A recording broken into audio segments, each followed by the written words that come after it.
Well, hello, EK Nation. Welcome to a new edition of our Face2Face. It's episode number 66. My name is Rob Howden. That is David Cole. We're getting set to talk about really over the next couple of weeks, David, sitting down with a bunch of the promoters of a lot of regional programs, road racing, sprint racing, you name it. Brittany Lobaugh from the Texas Sprint Racing Series joining us today. It feels like the season's going right now. We did the Winter Series, almost wrapped up with Challenge of the Americas in the West, Florida Winter Tour in the East. SCUSA Winter Series done. USPKS has its first run now in the books. You were there this past weekend, but now we're starting to get into the meat of the season. We'll see the regional series start popping up here as well.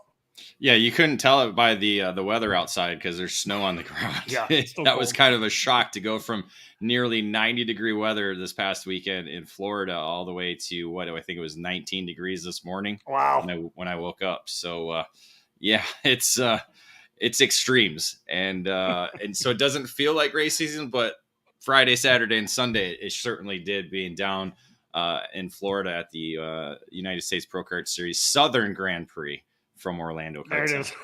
And not surprisingly, the regional series we're going to see start kind of popping up are going to come, of course, from the southern states, Texas being one of them. We talked to Justin Stefani about the Race Road Tax Trophy Series West. Of course, that's Arizona, so they're going to get underway this month as well. But the state of Texas, David, through the 20 years you've been with us, and since I started publishing the first magazine back in 1998, man, Texas has always been a hot spot for karting, and a couple of new tracks coming up.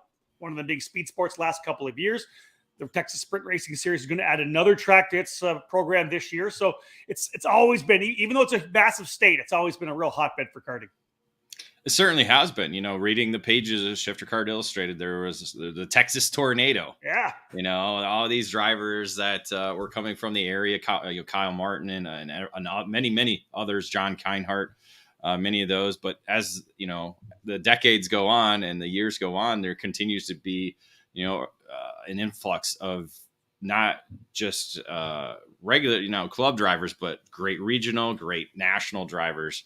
A lot of talent, a big talent pool. Again, big state, you figure that. You look at football, a lot of football players come from the state of Texas. There's a lot of racers that come from the state of Texas as well. A lot of heritage too, right? There's a lot of second generation, third generation people that have been in there. Some really good shops, of course, down in the area as well. You get tracks like Denton, Texas, that have been around forever, that have been kicking out talent for the last number of decades.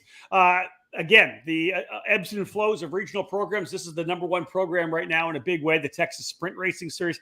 Let's bring Brittany Lobaugh on right now. It's kind of we jump in and get a chance to talk a little bit about this program that continues to grow. Brittany, thanks for taking some time out this evening to talk to us. Nope. Just I know, Mike, am I breaking up? You're good. Nope. It just locked up for a second. So let's dive into this. I'll do a quick run through the schedule, and you can kind of pick apart here some stuff you want to talk about. The season's starting actually pretty soon. Just over a week's time at Speed Sports Racing Park. You guys made a move after SCUSA moved their event from NOLA. So Speed Sports Racing Park starting things off on March 24, 25, 26. Then to Denton, Texas, North Texas Kartway I just mentioned. That's at the end of May 26 to 28th. Out to Amarillo Kart Complex, a newly renamed track with a bunch of stuff going on. We'll be able to talk about that. A track I love going out to drive on and announce that. That's June 30th to July the 2nd. Rimrock Raceway, a brand new circuit for the series. That's August 4th, 5th, and 6th. Then you'll cap things off again in the middle of September, the 15th to the 17th at Speed Sports Racing Park again for 5 weekends.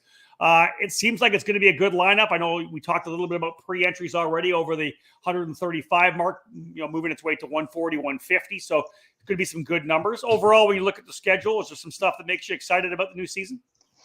I mean, I'm definitely excited to bring some new tracks, and all the updates at Amarillo is going to be awesome. Yeah. Moving, we're a little sad we didn't have NOLA on the schedule this year, and we hope to bring it back. It just didn't work the way it needed to this year. But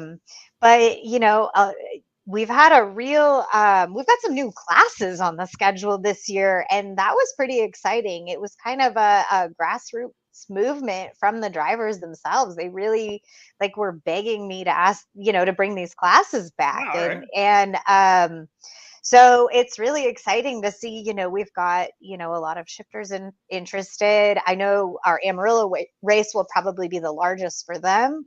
just because there's interest from like Colorado and Arizona and that side as well for there. But there's a lot of shifter drivers that have been reaching out, talking about kind of trickling through all year. So I think Nice. that'll be a fun class to hopefully bring back. And the same with the 206 heavy. They like decided they didn't want to be a master's class. They wanted to let the kids run and have kind of all ages and have that access to to a bigger range of drivers that maybe fell outside the normal like senior weight. That's So really that's interesting. Let's lay this down, because I didn't talk about this before, Brittany. The fact that this series, the Texas Sprint Racing Series, it's a Superkarts USA series, but it's also an IKF series, an International Kart Federation. So you've got a lot of these SCUSA classes, right? You've got micro and mini Swift. You run all the KA100 classes, junior, senior, and master, and then you're adding open shifter, as you had said. But it also has that IKF lean where it's that 206 cadet, junior, and senior. You said now the guys kind of got together and said they wanted to make the masters into heavy. Was that kind of the way things shook down? well, there was a movement, with a lot of people kind of reaching out saying like, can we bring back like a master/heavy class? And with the K100 master class sort of having that changeover this year as well, we kind of toyed with the idea, but the K master, the way that's outlined, you still have to be over 21. And we do have some younger 17, year old drivers that really want to be included. So we kind of set a little poll and asked people that were interested to, register. So we had actual contact information and numbers. And we reached out to the masters drivers, the ones that selected masters over heavy. Now we had way more select heavy, but the masters says, yeah, I'm good with driving with the kids. And so, to make a good class, we've already got, at least 8 already registered for that class this year, which, the first time offering it is not bad. Still a week and a half out. So let's talk about K100 Masters a little bit, because obviously there was a big movement last year during the end of the season that kind of culminated at the Super Nationals. Thankfully, got a chance to race myself. But and one of the reasons was one of the pockets that was so big was the Texas Sprint Racing Series. You guys had all these guys running K100 Masters. There was a good group up at Badger Kart Club as well. But man, you guys had this fantastic group. How did that kind of grow and feed on itself? Because there was a lot of guys that you guys were pulling out, over 20 entries at some of the events. Yeah, that's what I was just looking at. We already have over 19 entered for this upcoming race. So I expect it to be a big field again. And this part of it stemmed from, we had a decent 206 Masters group, and a lot of them started leaning over to the KA Masters instead, when they kind of started decreasing numbers. A lot of the people in 206, we do have a group that transitions from 206 to KA when they want like something a little bit more, but they're not ready to, to go into much more than that. So, so our KA numbers went crazy the last 2 years, especially the Masters group. And that's why it was so interesting that we had the 206 kind of heavy wanted to be brought back, because a lot of them had switched over. But this new group is a whole separate group of racers that came from the clubs that really just wanted to participate. And David, don't we talk about this all the time? Isn't that what you guys are supposed to be? You guys are supposed to be the place where the club racers get to go drive. So if there's lots of 206 heavy guys on the club level, why not bring them all to run regionally so the different clubs can battle each other, right, Dave? And that's the kind of the question I have. I don't know how much you keep track of it, but how many new racers did you have from 2021 to 2022? Or maybe from last year going into this first event that you've kind of followed through? Do you have like maybe a rough percentage, like maybe 10% around there? But because again, like Rob said, they were making that transition from club. And like you said, some of these guys are making transitions from one class to another just because of their growth as a driver as well too. So that's very cool to see.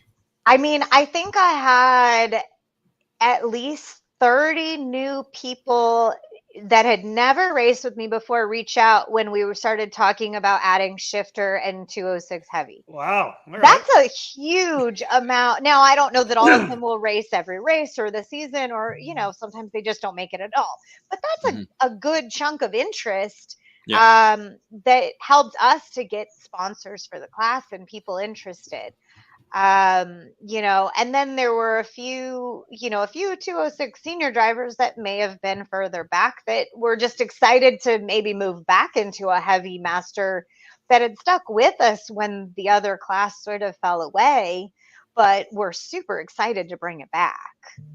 Let's talk a little bit about the open shifter category as well. I didn't get a chance to dive right into it, but what engines are you allowing? Is it stock Honda, SSE, KZ? Is it essentially rock shifter, anything? All of it. Yeah. So we're going to work through a little bit on the first race if we need to adjust weights and things like that. But I know because of how different each track is, some will work better for each engine than others. So we're going to kind of go out there and do the legwork during practice this first race and decide if we need to segment each engine to a slightly different weight. But we just want those racers to go out there and have fun. Sometimes there's just so much pressure on the national level that, and the club race is fun, but you're not getting your people from all over. So at the regional level, you get a little more than what hopefully you're getting at the club level, but a little less stress than at the national level. Adding the 206 heavy and open shifter, that extends the day a little. What have you kind of reviewed how adding these two categories are going to affect the regular daily schedule of the race weekends? We actually this year are going back more to the format we used to have. Now that some of the tracks have lights and schedule being where it is, we're going back to the 3 heat format that we had previously. So the heats will be slightly shorter. Like last year, most of the tracks had 2 practice sessions on Saturday, and then you had 1 heat, and then on Sunday you had the other heat and the final. So this year you're going to just have a real quick warm up. You're going to have qualifying in 2 heats on Saturday. So Saturday might be a teeny bit later, but not substantially. And then Sunday, again, because we're offering more heats, each one will be slightly shorter. So even with adding the extra main, the time doesn't change significantly. Okay. So the schedule for the first event actually is posted online already. Okay, there you go. On our website, in case some people haven't seen it yet. Subject to change if something, if like one class has significantly less entries than we anticipate or something like that, as that does happen occasionally. What kind of excitement? What kind of excitement do you have right now for the Rimrock Raceway event? Obviously, people know about speed sports. They know about Denton.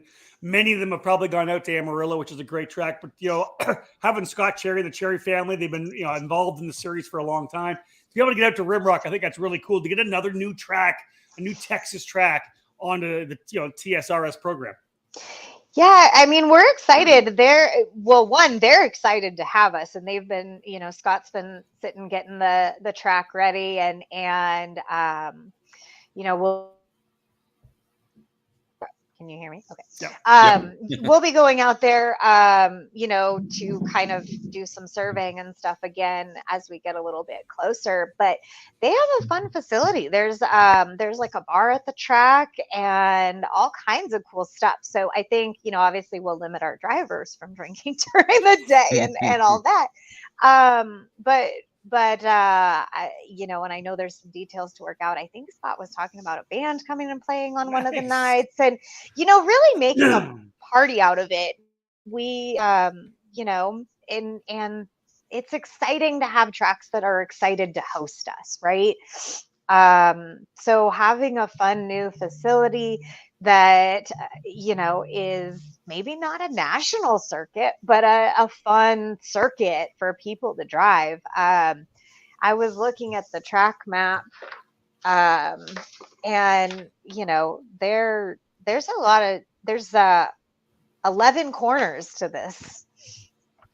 So I'll be posting that on the website here shortly. Now that I've caught up with some of my crazy from this season setup. I like the new challenge. I just like the fact it's a new challenge for everybody. I think that's great. Yeah, so there's a lot of tight, twisty bits, and I think our racers are going to find it very challenging and really fun, and again, something new to learn. It's fun partnering with new tracks that some of our racers haven't been to. I think it's good for the state. It's good for the it's good to get people to visit new places that maybe they wouldn't have gone before. If you're tuned into the live broadcast right now, you can make a comment. If you have any questions for Brittany at all, just throw them in the comments below. We'll bring those into the show. One of the things we talked about, Brittany, before we came on was your Kid Kart program. And I know it's a class that you guys really like having on board. You like getting the young kids there at the very start of the program, getting them a chance to come out and run at this level of competition. There are other places around the country where Kid Kart dads and moms really want their kid to be able to run regionally, but there's no opportunity to do that. You guys have done that, but you're not. You told us you're not getting a ton of interest right now. Where are you right now on the Kid Kart category, and what is your motivation really to make this thing happen? Yeah, I mean, well, we've offered Kid Karts for pretty much the entire time we've run, so I do try to keep. They have a special place in my heart, right? Like, because they're just the sweetest little things out there. And so this year we only have I think we have 2 entries for this first race, and typically we have a pretty big following. So I know a lot of our previous Kid Karters have moved up to 206 Cadet or to Micro. So I'm hoping that the new Kid Karters, because I'm still seeing a good following at the clubs, that I'm hoping they don't get scared off and they come join us this year. I'd hate to have to cancel the class for a race or the season or whatever, as we like to be able to show them and introduce them into something a little more, and help train them and guide them into like what the next step for them might be. Yeah, you don't know what that next step is until you do it. And like you said, if they're moving on to the micro category, into the 206 cadets, they've already been at your races before, and they're in their own, Kid Kart category, but they learn the culture, the people. I just think the transition is so much easier if they got a chance to run with you guys throughout the year. Right. I mean, at the club level, they still a lot of times have their parents on the track with them, like, signaling and doing all kinds of, interesting things out there, trying to protect them. And we basically go, okay, mom and dad, it's time to take a step back. And now we're, it's like moving from, T-ball to coach pitch or something, right? Yeah. Like we're going to help guide you to the next step. And, and you guys you're gonna let them start to learn how to do this on their own. It's baby steps. Yeah, including the procedures too, because again, clubs, we've talked about this before, they have their own way of doing things, and if they come as a Kid Karter, they're able to learn exactly what goes on at a regional level, and then so the next year they come back, they're not shocked and awe or being told exactly what to do or not to do. Well, right. Like just even learning how to fill out a tech form, right? Yeah. Like, I mean, maybe their engines aren't sealed, but learning how to do the next step, right? Because, I mean, I've seen it that you have people that come from, the regional level or just clubs and try to go to a national and they get DQ'd for something as like writing the wrong seal number. Like they didn't even change it. They looked at like the chassis, like the manufacturing seal as opposed to the provided one or something seemingly silly, but you have to learn those things somewhere. Yep. So anything else going on with the program that we may be able to kind of get out here in this edition of Face to Face? I know we talked about potentially you guys have got annual spectator passes this year. How's that work? What we're offering is some people that, if you're going to be with us all year, we're going to print you a pretty card if you pay for that. And then you can wear it around your neck versus having a wristband and having to check in every time, just to kind of make it easier for our customers. There's always just so many things to like do every race and having to do the waivers and check in and, so we're trying to kind of simplify it and, also, make it easier. We're not like, oh, hey, where's your wristband every, you know, Right. and even It's a some hard card. people, I have a hard yeah, card. exactly. Back to advice. Yeah, so just trying to offer some new things to, make it easier, one on my registration staff, and then Right. also on customers, to make it so that, the first event you've got maybe a few things to handle, but maybe the next time it's like one or two things less every. Yeah, and it's great for the team owners or just parents to be able to get that out of the way, done, and then every race, again, you have 5 races, so the remaining 4, they don't have to worry about that stuff. They can maybe sleep in 15 more minutes, or right. I mean, Valuable. yes, you still have your driver check-in, but Right. hopefully it makes everything move faster, because you don't have the parents that are like, wait, I'm supposed to sign somewhere.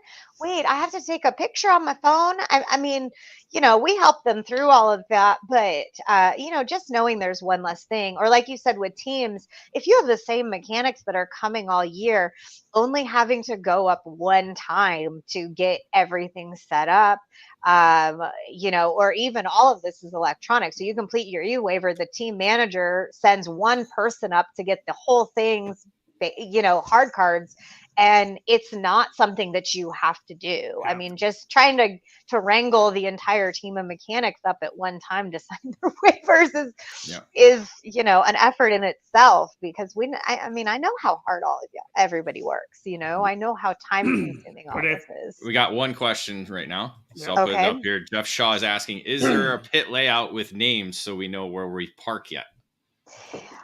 So I'm working on that, but just so typically I won't put anything out until we get to the track. We always like to make sure that we don't show up and there's a random trailer parked somewhere that's not supposed to be, that literally is on flat tires and pretty much drilled into the ground. That's happened a lot. It does happen. Typically everybody cleans up really nicely for us, and it doesn't happen. But you just don't know. So with our pit maps, even though they're all set up and I've got my nice spreadsheet and stuff, I will not post that online until we're on scene and just can double check there's no major, random storm rolls through and a tree's down on half my paddock. I don't know. It could happen. Exactly. So, especially at South Bend, right? Right. There are certain tracks, or like Jacksonville, Florida, like you obviously we're not racing at those tracks, but we've all been to a track where we've shown up and like, oh, good, they're fixing a light post, and look, they've taken 7 pit spots for this. So we'll post that online on Thursday morning before everybody starts pitting. But we have track staff.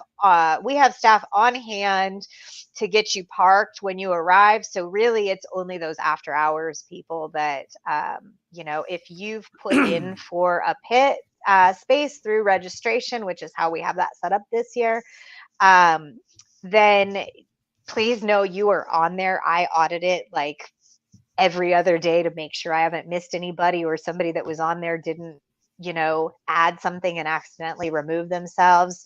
I follow up and make sure that I don't get oversold, or if you requested to be by somebody and I see that they've requested different like rows, that I follow up to see like, hey, do you want to switch so I can get you in the right place? It all is happening. We got a couple of nice things here. Derek Wargo says we are super excited for the TSRS series. That's a good one. And the boys are coming in from Florida as well, it sounds like. I'm just happy you opened up heavy for 206. See you the next weekend. Jam Racing making a trip west. Yeah, I like that. That's good stuff. Yeah. So like I said, that my 206, heavies class, they're excited and pumped, and I'm excited to bring them back. For sure. No doubt. Here's one more too from Jeff Shaw. Are the kid carts standing start or rolling start? That's a good question. Ooh, that is a good question. So we have done both in the past, and really we gauge by the experience of our kid carters. So if they are a more then we do try to do the rolling start. But if we find we've got a lot of green kid karters, we'll start the year with a standing start and then try to get them to a rolling start by the end of the year. We don't want to have to do a million restarts, so we work with what we've got there on the track. But the goal would be that by the end of the year, hopefully we've worked up to a rolling start to get them pumped for, again, if they're moving up the next year, and that's what they'll get. Yeah, I can tell by last weekend, even micro drivers still have a hard time with rolling starts. You're like, oh, you're new. It's nothing mean. It's just that if the clubs don't, work through that throughout the year either, and that's all they've been racing, they just don't know better. Especially the pace coming up to the green. Not so much the whole lap they take before the green, but the pace coming up to the green. Two different things. Yeah, no doubt. The crawling around for a lap drives me crazy. Oh my God. Brittany, let's wrap them things up. One of the categories I used to always love watching when I was down there is the K100 senior class. How's that looking for is it going to kind of be the headline pro show?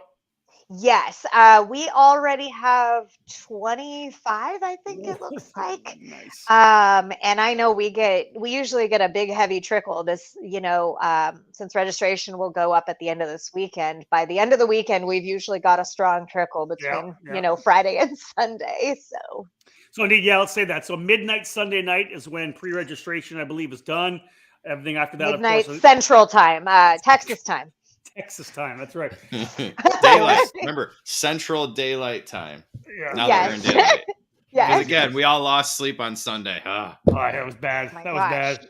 I don't know why we all struggle so bad with that. It's bad. like that 1 hour, it's like the whole world needs 5 naps and goes to sleep early. I do like more sunlight right now, though. That's true. That's true. Absolutely. All right, folks, let's wrap this things up right about the right time, closing on the half-hour mark. March the 24th, 25th, 26th, Speed Sports Racing Park. Brittany, you guys are getting ready to go another brand new season, just over a week away. In fact, what are we? We're Tuesday right now. You'll probably head to the track on Wednesday next week. There it is. Absolutely, so you're a week away. Are you? Any last bits to bring out here? Just pretty excited to get the season started. No, I think we're pretty excited. A lot of it's very similar to, to past years, besides I think most of what we've talked about. We will have Kart Chaser back this year, broadcasting the race, which is always awesome. And, we got to get you guys down for a race.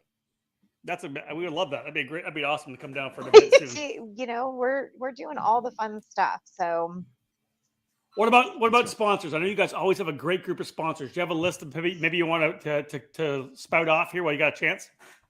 Yes, let me. Where's my list? I know, that's what I thought. I had my whole pile here, and it's okay because I've got 47 screens going. Well, you have a look at that. I'll just say the cool thing is there's such a great industry down in Texas, continues to grow, great shops, and I know even a lot of the parents step up and support you guys too, which I think is awesome. Yes. Okay. So I did find my list. So we've got Auction East Texas is our title sponsor again this year. So they're super awesome. And then, we've got Avinco Tires. The track themselves, Rimrock, is going to sponsor the Kid Kart class. So that's one of our fun things we want to do. We've got Royal Electric, Alan Rudolph Racing Academy, Wiltshire Engines, Exertech, we've got Kart Racing Solutions, we've got Victor Racing is our new open shifter sponsor, Kept Clothing, Seville Electric, Slipstream Racing, Maxwell Paper Products, and then Performance Stop is giving away a lot of raffle prizes again this year. We've got EK Chains, we've got RLV, and then we've got Stewart Racing Engines, MPH Racing. We've got our Fast Lap sponsor for those for our cups. Similar to this, we give a new cup around every race. So there's 5 different types of cups to earn the whole set. That's Houston Freightliner and High Five Performance. And then we've also, and then we have Ken Johnson from Studio 52 coming out to do our photos again. Fantastic photographer, yeah. Yeah, so I think I got most of that. I think I got everybody. That sounds good. I think so. Hey, listen. Hey, I think Chuck Frank says it perfectly. Yes. Let's go racing. Absolutely. Absolutely. Do this. Well, that's awesome, Yes. Brittany. Again, I know that you guys have so much support. That's why I wanted to give you the chance to kind of roll out the names, because so many people get behind this series to make this happen. Obviously, we said four fantastic racetracks: Speed Sports, North Texas Kartway, Denton, Amarillo Kart Complex, which is going to see a big what do we call it? Upgrade, overhaul. Kyle Yachinski's got a lot of stuff going on there, which is so cool for that racetrack. Yes, he's already got a lot accomplished from what I've heard, chatting with him already. But by the time we get there, most of the improvements should be done. So that's crazy. I'm super excited to be at a little bit more set up track and have kind of my wish list of improvements completed. And if you've never driven that track, folks, if you're in Texas, that's a fun track to drive. I've had a chance to race on it one time. That's a really cool track. It's the downsized version of Istanbul, the Turkish Grand Prix Formula One track. So it's a lot of fun to drive, a lot of cutbacks, a lot of fast corners. It's a really, really fun track to get on. So the bottom line is, you guys get started in a week and a half. Best of luck to you, Brittany. Hope you have a huge field. Almost 140 already. Let's go. Let's get 170. Yeah, I mean, I know back to back with SCUSA, we had we had over 200 last year. So I'm hoping that even though we moved away from them a little bit for this event, that we still have pretty large numbers. So which now it seems like we're getting there. Good stuff. David, anything else, bud? No, let's go racing. Yeah, that's it. I'm excited to see. I'm excited to see what happens next weekend. Brittany, thank you so much. We appreciate it. Absolutely. Anytime. There you go, folks. Brittany Lobaugh getting ready to go. She'll be taking off in just about a week's time, heading to Speed Sports Racing Park in Houston, Texas. Obviously, David, a fantastic track. You're finally get to see it this year when you go down for the USPKS event. We got to get down for one of these Texas Sprint Racing Series events as well. Maybe do a little coverage. Maybe do a little racing at the same time. They have a heavy class you can run in now. Well, I mean, Rimrock, if they're going to have a concert. Rimrock can be fun. I mean, every race should have a Saturday night concert. Come on now. I agree. Or even Friday night, because Friday, who cares, right? That's it. Like we said, folks, regional racing getting back underway right now. The winter series are already wrapping up right now, or have wrapped up already. Major national series starting, of course, USPKS and SCUSA in March. But those regional series, as the weather starts getting warmer coming up from the southern states, you're going to see them start to fire up. Of course, as we know, Texas Sprint Racing Series, the first to get rolling here in just about a week and a half's time at Speed Sports Racing Park. Folks, thank you so much for tuning in. We do appreciate it. Brittany Lobaugh, thank you for being part of it. We look forward to seeing how the season gets underway for you guys down in Texas. On behalf of David Cole, my name is Rob Howden. Bye for now.